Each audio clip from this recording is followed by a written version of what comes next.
Okay, so welcome to the Node.js package maintenance team meeting for April 26, 2022.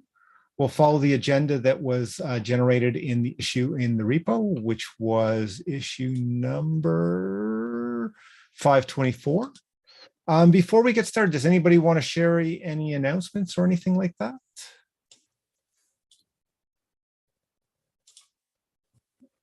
Okay, if not, we will dive directly into the agenda. I just pasted into and I see most people did, just into the chat, the agenda doc, if you want to add yourself to the attendees. Otherwise, we will go to the first one, which is tagged for session at the Collaborator Summit. Just going to remember. I don't know if we had too many discussions on that last time. I'm going to take a look at the minutes from the last meeting just to see if we, no, okay. Sorry, I'm just looking, see if I can find that. It was quite a while ago, so maybe I've created that since then.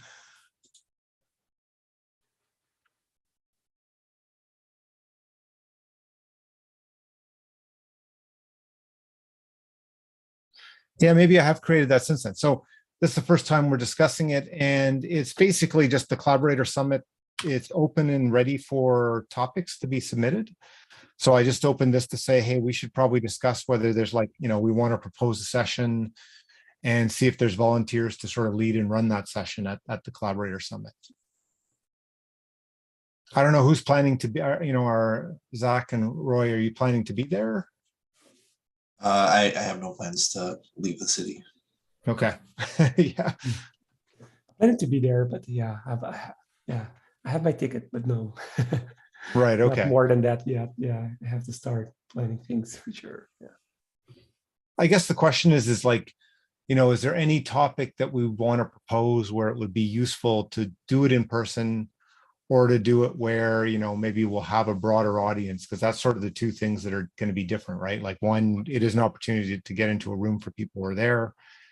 And then two, other people who are there who wouldn't normally come to our calls might also be interested if we describe it interestingly. So I don't know if how we, what we got to figure out is do we think there's something interesting, and should we propose it, and then who will propose that?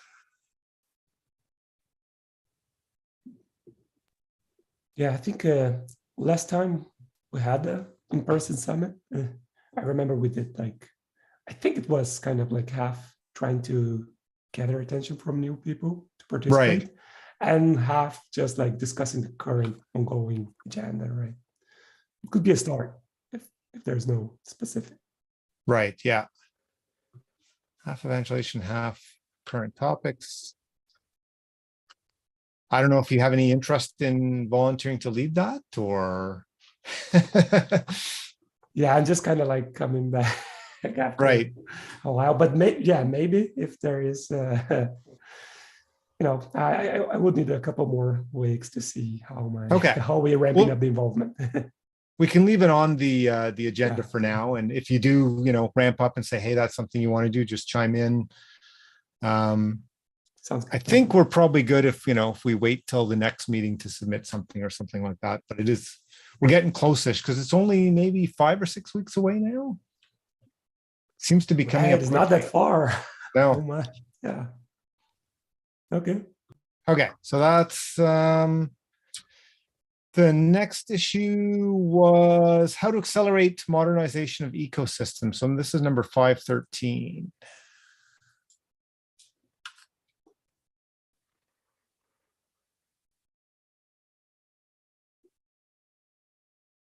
Actually, this is a topic that might actually make sense for that kind of collaborator summit. It's more of a wide open, you're going to need more views to come to something, or even just agree whether it's an issue to be worked on. I don't know what other people's thoughts are on that. what's the call to action specifically? Is it to just update your libraries, or is it to like use newer language features? Yeah, I'm just reading again, like, so I guess it's that like the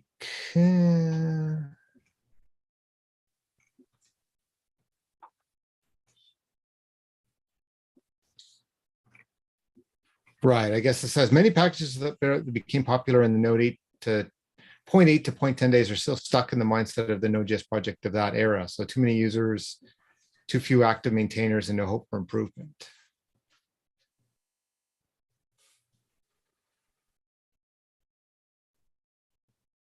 And I guess it then argues that, what can you do? Well, you can choose your dependencies based on ones which are backed by an active and diverse community.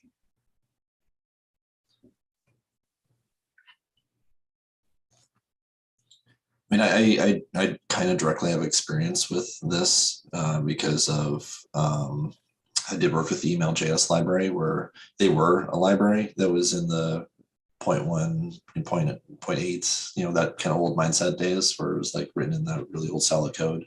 So I did update that library to use TypeScript and stuff like that. So I mean, that's a whole process. Like, it's not easy to do in any stretch. Like, it takes a while.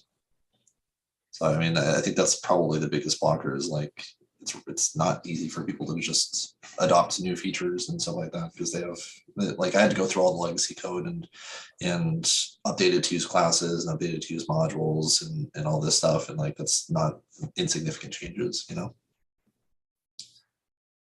So I'm not sure, like, if it's a situation where, like, do we want to just give advice, or do we just, what do we want to do specifically to tell people what to do about this?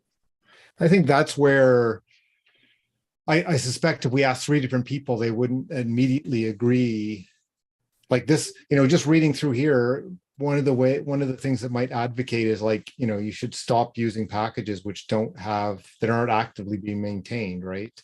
Right. I think some people might flip side say, but there's a lot of those that are just done. They don't need anything, right? So, and then you'd also get, some people saying, well, no, the project shouldn't be wading into picking winners or losers or telling you what to use.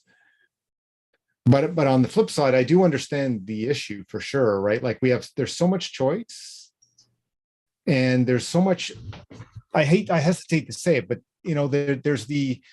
there's the good part of having like 4 different choices and innovation, but the flip side is you've fragmented your effort. So you have now 4 things that have 1/4 the investment or effort on them.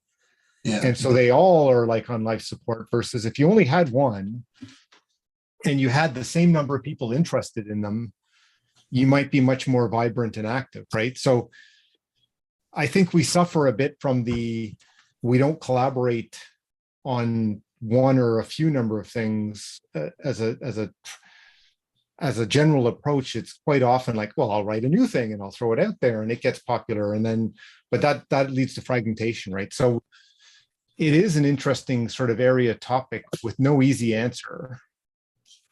But like, if you could get everybody to agree that no, okay, let's all pick one, some people might say hooray, and maybe that is the right answer, right? Other people might say no, you're killing innovation or something. But maybe there's something in between that if we could come up with, it could actually help the ecosystem in terms of the approach.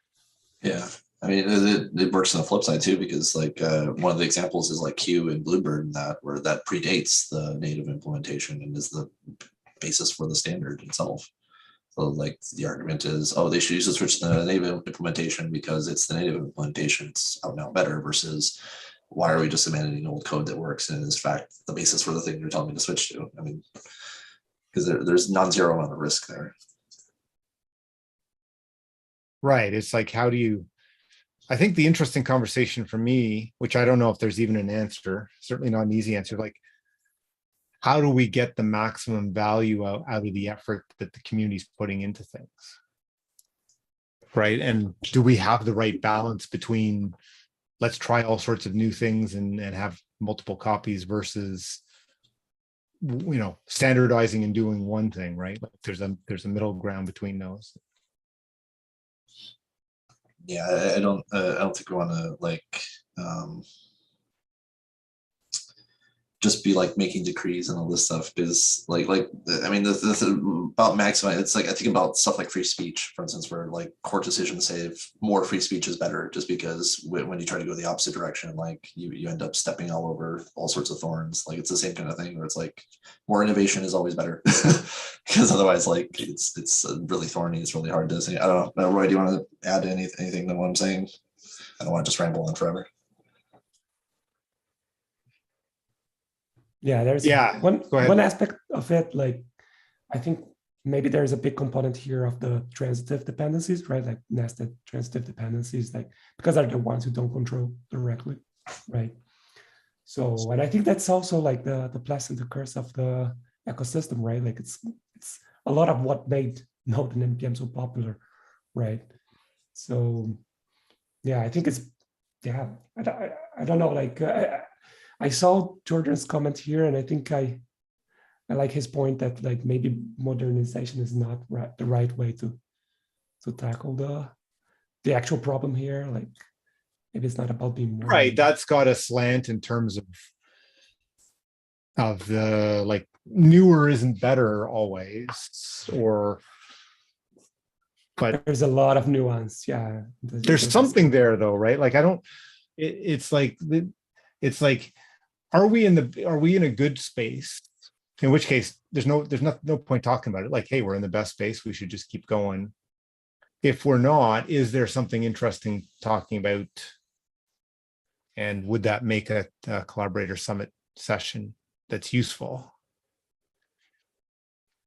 Or are we just going to never come, there's no point talking about something if we're not going to have any potential outcomes in the end. Maybe there can be like discussions on strategies to kind of like work around or improve on some of the problems they are describing here. So let's say the request example is a very good one, right? Like it's one that I know like many tools in the ecosystem suffer from, because request like it tends to be like transitive dependency of a lot of other tools we're using. So like, and maybe now, like maybe there can be like a talk or something that we can put together, like showing how to use maybe NPM overrides. I know Yarn also have, I think, resolutions like to basically alter your own install tree so that you can replace request with some compatible, maybe fork or just different module that has a compatible API, and you can use that instead of relying on a deprecated package, right? So maybe we can tackle like specific problems highlighted here, but I'm not sure like we can come to a unified conclusion for all of these problems.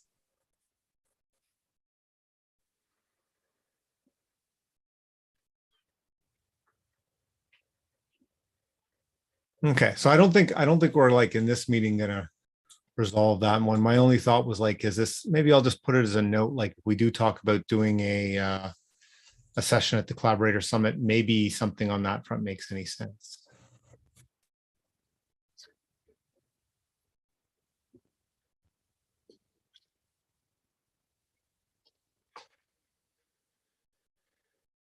Okay.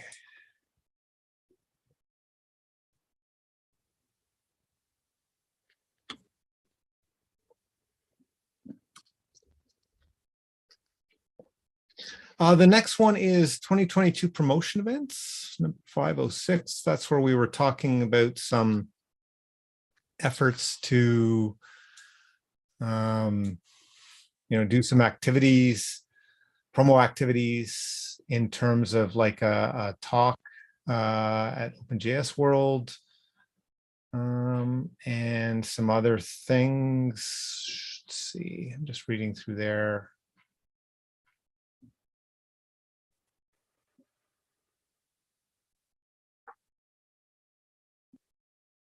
So I think that may be kind of related to whether we do something at OpenJS World, where that's kind of like the Collaborator Summit's our next opportunity.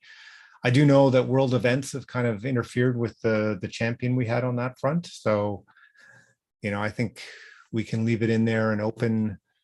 But at this point, the main thing I would say is the, OpenJS World. If we do want to do something on this front, that's probably a good opportunity for our next good opportunity to do something.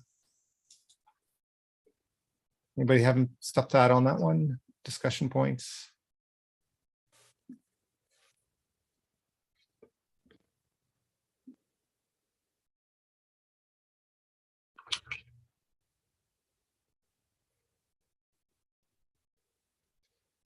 Okay, so if not, let's look at the next one, which is a team membership audit. This is 497. Open that up.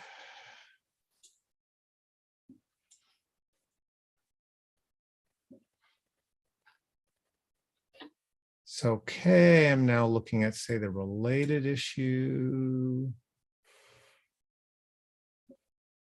There's a lot of people on that list who are saying they want to be in still, which like, yeah, I feel like we should maybe collect the people who are interested, and then if they're not, like, say if they're not active in some way in a meeting or in an issue or PR or commenting or anything in the next 3 months, we boot them and then boot everyone else who didn't reply. Okay, so we do have a docs update. So I'm just looking at the whole train. We do have this, which is an initial.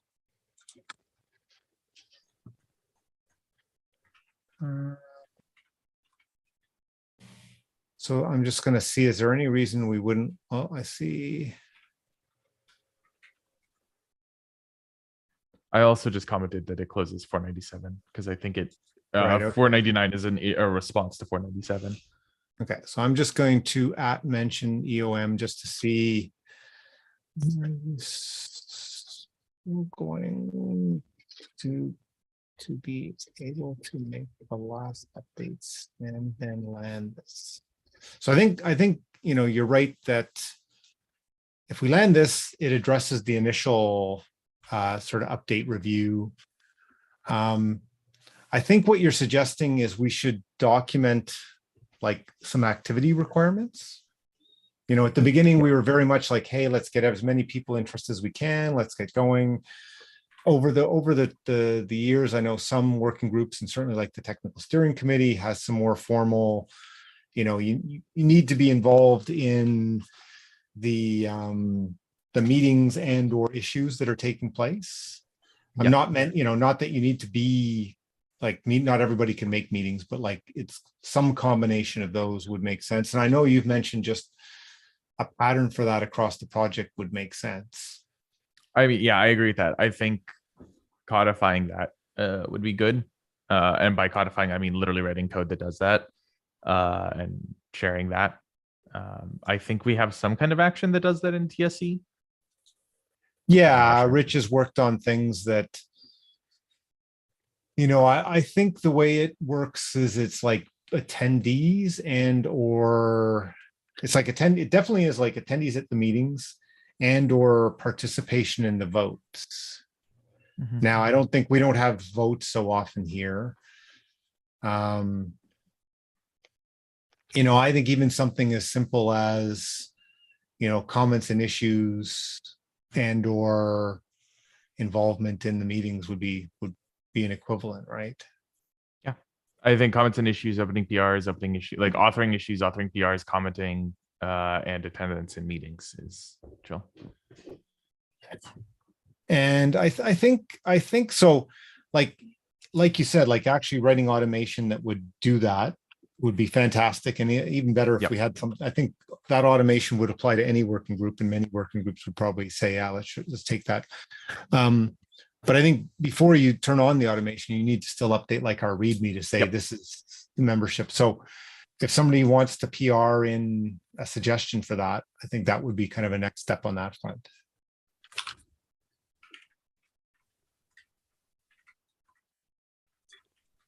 So I'm just going to say next step is somebody to PR in sort of in activity requirements.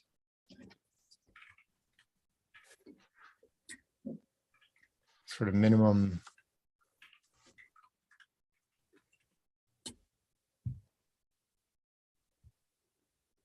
And if we have any volunteers to do that, that would be great. I'll leave it out. If anybody wants to volunteer, just open it. I basically say just open a PR that has the suggestion with it, and we can pretty easily, I think, discuss them in that issue or PR. Does that make sense to everybody? So 2 things is we'll try and get that initial PR landed, and I'm actually going to find that again and paste it into the issue here if I can. Right, this one here. So try and get that initial one landed. And then the next step would be like, yeah, we could put in some minimum activity requirements. And then, after 3 months or whatever, we can even manually review them, or, ideally the automation is even better.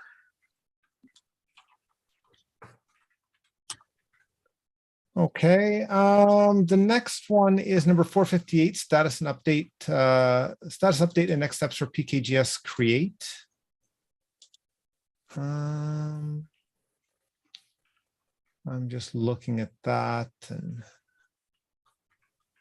trying to see if there's a recent update or anything. I don't see anything for quite a while. I still think that's a good idea. It's just a matter of, we need somebody with cycles to invest in doing that. I had been trying to work on it, but Okay. I don't have repo permissions. I had a issue that opened a while back, and I posted that in the link in chat. Okay, here, let me open that up. All right, so let me find that. Thanks. So I'm going to put that there. And then I'm going to look at your number 79, right?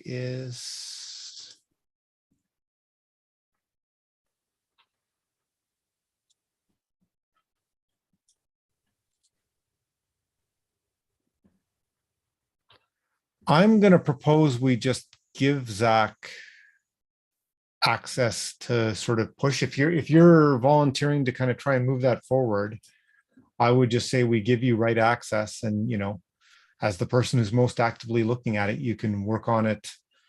And once it gets to a, maybe it would be good if it gets to a state or something, you can come back and show to the rest of the team or whatever. But I don't think we should be like, the history is we had some people active, but if they're not active now, we shouldn't make you be waiting for somebody else to review things that can land, right? Does anybody have any concerns or objections over that? Okay, so I think what I'll do is, my suggestion, I'm just going to note that down, my access.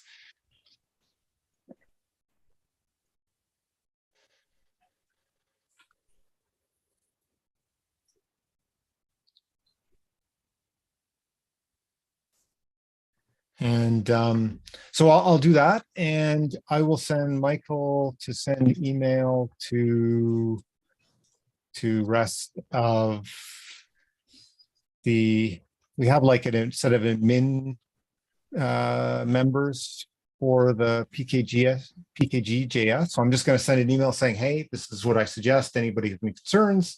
If I don't hear anything, I will just go ahead and do it then based after that. So I guess what I'll say is I'll put that on my list. If you don't hear anything within I'll send the email after our meeting today. And if you don't hear anything from me, say in next Wednesday, just ping me again. Cause I'll do my best to remember, but if you don't, that'll be my reminder to go back and look and say, yeah, okay, nobody responded. I'll turn things on. Sound good?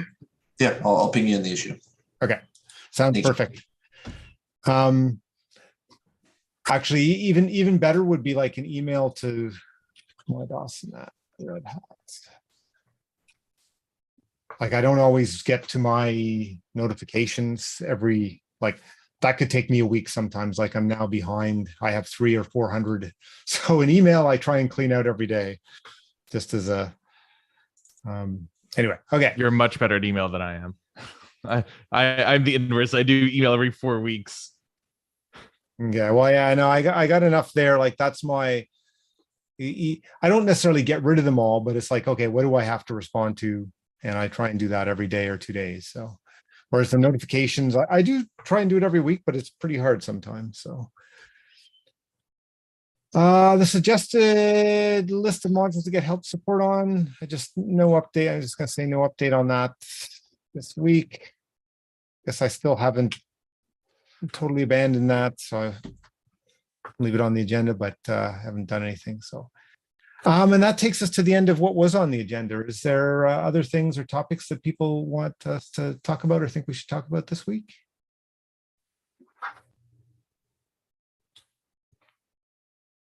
I do have an issue that I created on March 10th that I'd like to bring up. I don't think we need to necessarily go over it like fully in this, but at least getting eyes on it would be nice. Sure. Which one's that? It is issue 517 in package maintenance. I can drop a link in chat as well. Be great. But yeah, this is an issue. I begun working on a project to help kind of automate updating engines in package JSON. And I tried using NV as a tool for that. And part of NV is the aliases. And I in doing that work, I basically realized I had to rip out NV because partially because of NV and partially because of the aliases. The aliases currently aren't particularly, they don't cover everything, and they don't fully, they're not neutral in how they're written. So they can't be used easily or as easily in like the command line, I believe is, it's been a while since I've gone through this, but there's a specific reasoning of why I think the underscores are challenging. Sorry, when you said with what Yep. was it? NV? NV is like the letter N, the letter V. That is the PKGJS node versioning data. Right. Okay. So that data set is also, it doesn't correctly, fully correctly represent the data that it should. But outside of that, the aliases are particularly challenging. I outlined the reasons here. I'm not gonna basically regurgitate the issue. But yeah, going through this, I propose some updates to how package support names the aliases, and kind of provide a little bit more coverage, a little bit more of a composable way to get versions out of those aliases that is more straightforward, because right now it's basically a matrix. And that matrix you can just have with a single, you can recreate that matrix with a single set of names, which dramatically reduces kind of the developer overhead that you have to have for this. You'd have to have a lot less context. And it brings it a lot closer to what the naming structure that's supported by the release working group. So this is, so if I'm understanding, this is going back to like this package support doc is where those are defined, right? Yep. So I think what would be interesting and make it easiest for me to understand is like, how would it affect, like, basically you're looking at this table, which there's the node namespace. Okay. Right. What would the change, how would that affect that? So maybe we can just walk through that. There's none.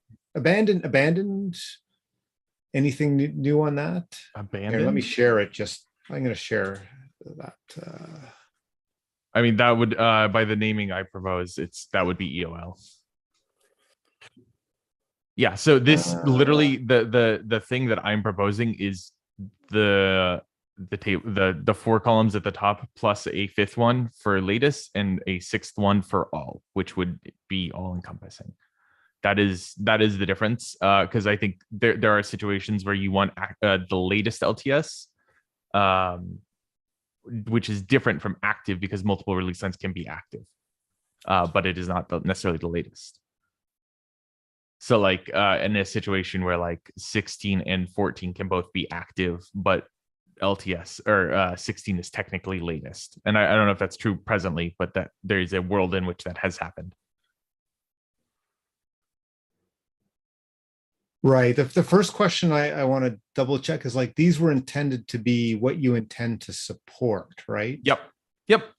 Okay. So it's still in that context. It's like, 100%. It's not current versions, but like, hey, as a module owner, I intend to support everything, or I intend to support just some other things. So, okay, so let me find the first question too is like, there's like abandoned, because I don't think EOL. That is end of life, right? Like that is one-to-one end of life. They are not something we will support or maintain, period. So everything under, I think, 10 and under right now, or 11 and under, I guess, is EOL, which would be considered abandoned. So like we're also kind of part of this issue is we're also worsening the complication that we currently have of release lines and naming. People already struggle with the concepts of LTS and how we define these different things. And so adding an additional, like basically making it a matrix only like amplifies that. It exacerbates that. See, what I wonder a little bit is the confusion is like the node namespace is not meant to imply. Yeah, maybe there's confusion there, like, because I think like abandon, it doesn't apply to node so much as it applies to, hey, a package. Right. No, but it's the versions of node that are Right. supported, right? Oh, okay. I see what you're saying about abandoned. But so maybe maybe that came from like, I feel like yeah, abandoned like, doesn't fit here then. I don't think abandoned should be in the node namespace if that's what that's representing. Because honestly, I don't think I looked at that line. Like I was not paying attention to that line at all. That one doesn't. I don't think that fits at all in the node namespace. Quite honestly, looking at it now, doesn't. Yeah, because like everything else is a semver range, or a description can be a semver range, but also that doesn't quite make sense to me. I'm not gonna lie. Yeah, I'm just looking for the, it may be that as we went through the different versions of defining things. Yeah. So we've got, this is under the support no, this is under the standards, right? So this is under support target. So we're basically saying the platform versions that okay, right. So under that context, yeah, I kind of agree. Like I'm now trying to understand like how abandon works. Yeah, I feel like that, my guess here, and I could be wrong on this, is that came from an earlier version of this, and then it didn't get reworked when we kind of went back and refined it more. I also feel the same for none, but yeah, no, yes, okay. So those two, right? Okay, so if we cleared out abandoned and none, because I'm kind of, I'd have to think a little bit more, but I think I'm like, they don't really fit there. Mm-hmm. Then what were the other? So right now, my proposal is to change this to current, LTS latest, LTS active, LTS maintenance, and EOL. Just have 5 things. All of and have that be like a composable matrix, right? So anything in this matrix currently, as you can see by the check marks, with the exception is there would be an additional column basically conceptually of LTS latest, which is just the latest version of LTS, right? So the newest LTS, which in my experience is what a lot of people do pin to. So I think there's extreme value in having that scope. The set of those 5 map, all of these values can be expressed by those 5. So given that there is a more limited set that is more expressive, I think having the ability to kind of have that easier expression or better expression, more concise expression, is probably a better goal for us. But yeah, so everything here can already be expressed by any of these 5 options in an array. Right. I don't think the original notion had to say like you would specify a number of them, right? Like each one of them was. Yeah. So each one of them is in a single thing. You can also just specify a single thing with how I define them, right? You can just specify current, you can just specify latest. It allows you to then also have that be a little bit more composable and have it be cool. I want current and LTS latest. Like there are people who want that. And that's not currently possible. Like you can't do that with how this is defined.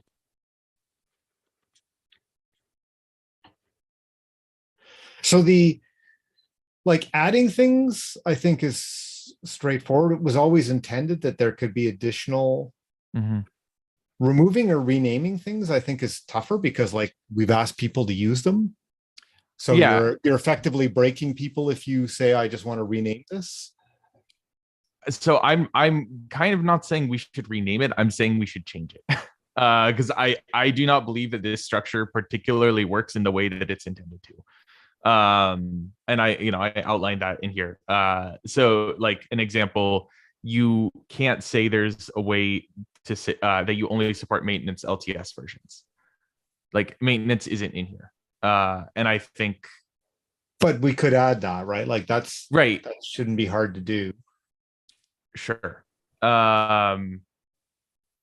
Same for EOL, which then like you're getting to the point where you're just like, this matrix is dramatically increased complexity for something that can be much simpler. And I think that's what I'm trying to push for is instead of adding to this and making it more complex, stepping back a little bit and reducing complexity in favor of helping people kind of express what they want to express easily. Yeah, I'd be interested. I think that like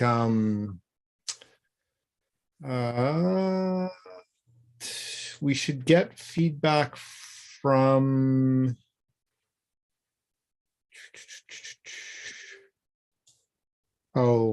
and from Dominicus, because I think he was using this in the, like he had some things to help you get testing automatically in CI. So there's already templates out there that would use these to say, like if you said, hey, I want to support LTS, it'll then in your GitHub Actions, and it was originally on Travis, help you get things that will test on those versions and update them.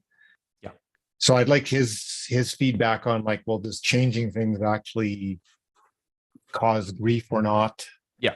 We could also get some feedback from people who've already like put, I know we went in and added them to all of our modules, right? So what does that mean if it changes? For sure. The other thing is I have also built tooling around my proposal. Like regardless of whether or not it's adopted, I pretty strongly prefer my proposal as like a way to communicate node versions. So I've built my own tooling around this. Happy to transfer that in if that's something the project wants. But I built my own tooling around this that also, is again used by that engine sync tooling that allows you kind of to update engines automatically. So that tooling is available, and I'm happy to make changes and give it to the project if it's something the project wants. How does it relate to this? So no, it's package. It is more specifically a replacement, or not necessarily a replacement, but a parallel to NV. It does the calculation automatically. And it also delivers more information, and it delivers it more correctly than NV does. NV has some problems around its API that I created issues for. But yeah, I guess though, that like the support package in particular, we built on top of this to do validation. Would you be interested in helping to update it? Yeah, for sure. I'd be more than happy to help. Why is my keyboard is like typing in Latin characters? Sorry. Yeah, I'd be more than happy to help update the support package if this, like, I'm happy to take on that work if this proposal is accepted. And I'm just what is the thinking of support different package? I'm not actually sure. Different ways we could handle change, right? Like things like aliases or like I could see a world where you said, okay, we've had a second look. These are the 5 we recommend you use and how you use them.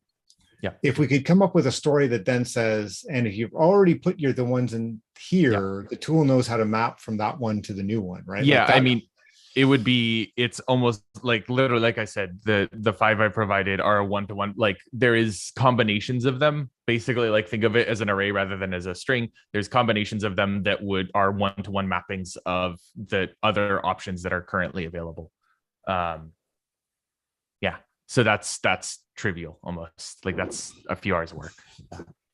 Right. And so, okay.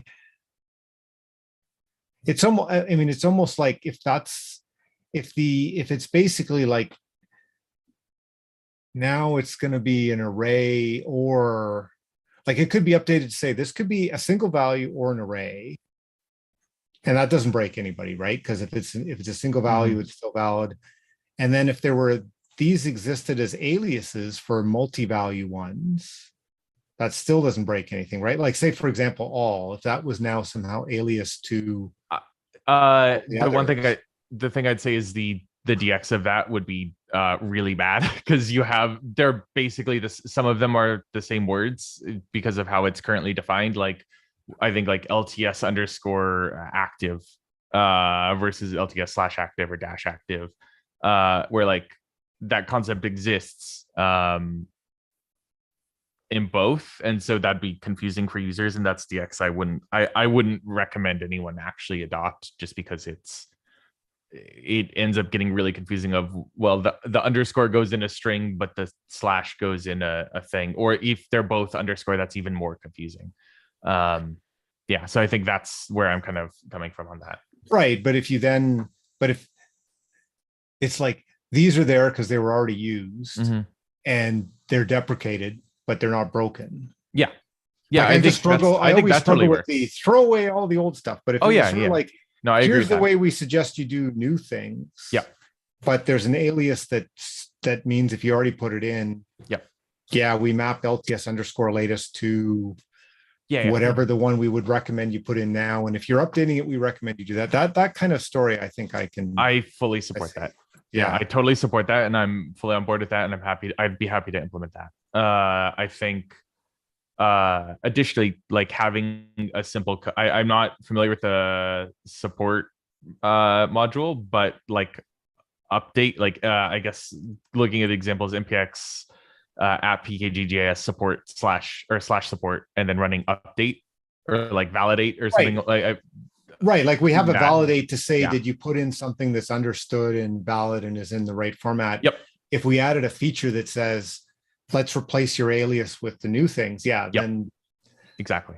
So I think like, so that would be my kind of my feedback is like, if we can figure out that, I know there's maybe not a huge number of people that have used it, but like there's enough that it would be nice to have a, we didn't throw out all the old stuff. And it sounds like that actually, from what you're saying, should be pretty straightforward. Is like these would just be alias to an array now, right? Somehow. Yep, exactly. Yeah. And I'd say maybe in a future major, we delete, like we like deprecate them and then like soft deprecate them and then like doing the same thing Node does, right? But like, yes, I totally agree. Yeah. At some point in time, it's like, hey, you can just run an update. We don't use them anymore. New tooling. Yeah. And also providing like a GitHub action that people can throw in and say like, this is the thing to check automatically PR and update if there is one, I think is also a good step for the future. Yeah, I think that makes sense to me. But I do think like, and I'm not sure if Jordan ever end up using these names. I talked with Jordan briefly about this when I was kind of thinking through it myself. I don't know if Jordan committed to any of them, but I think they seem to make sense to Jordan, or at least in my discussion with him. So yeah, as long as we have his input and we get Dominicus's input, and then we have that sort of transition, then I can see the array kind of, especially since it's like we know what they are in Node and it's a defined set. And and I also think the other additional benefit of this is the array, or the kind of 5 that I'm proposing are almost like, with the exception of LTS latest, they are 1-to-1 of what Node does, which I think is very important in terms of actually helping the ecosystem have better understanding, because that is consistently, every time I talk to someone, the number one thing they don't fucking understand, sorry for the language, but they do not understand it, and it's very hard, and like lowering that barrier would be really, really helpful, I think. And like providing more exposure to that would be really helpful across the ecosystem to help people kind of address that and get to that point. So I have to run, unfortunately, but I think like the one other comment was, there's a few of these that weren't necessarily a one, like they were meant to be. LTS actually says there's a few more things in there, so we'd have to think about that. But if you put a PR, like I think a PR that shows what we just talked directly to this doc. That file. Okay. Yep. Yeah, because then we can say, okay, let's comment, modify that, and once we're all happy and got the right input from everybody, we could land it. Cool. I can try to do Okay. that. Yeah. Great, thanks. Got to go. Bye, y'all. Bye. Yep. Everybody.